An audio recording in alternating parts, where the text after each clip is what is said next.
আম ব্যাপারী মামুর ভিডিও দেখে এসেছি যে মামুর ভিডিও মুসনার বাজার এসেছি।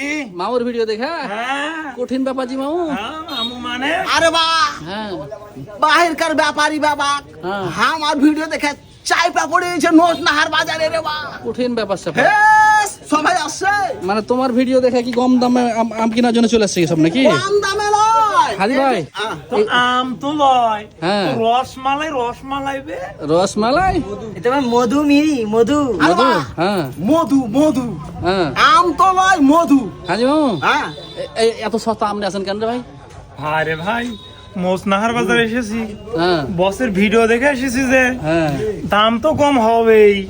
এই জন্য আমরা বাইরের পাইকার না, কঠিন ব্যাপার আমাকে দিকে সবাই দেখিচ্ছে মোসনাহারের মানুষ অনেক ভালো হবে।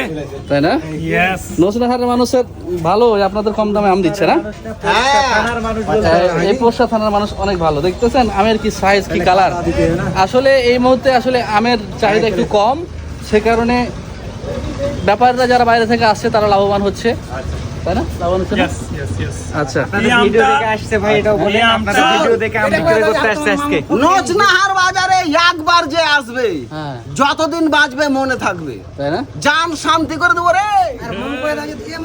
আল্লাহ হাফেজ আল্লাহ হাফেজ ভাই একটু আরো দাঁড়াও, কিন্তু এলাকার চাষিরা যাতে বাঁচে সেই ব্যবস্থাটা করতে হবে চাষিদের দিকে নজর রাখতে হবে আল্লাহ হাফেজ আসসালামু আলাইকুম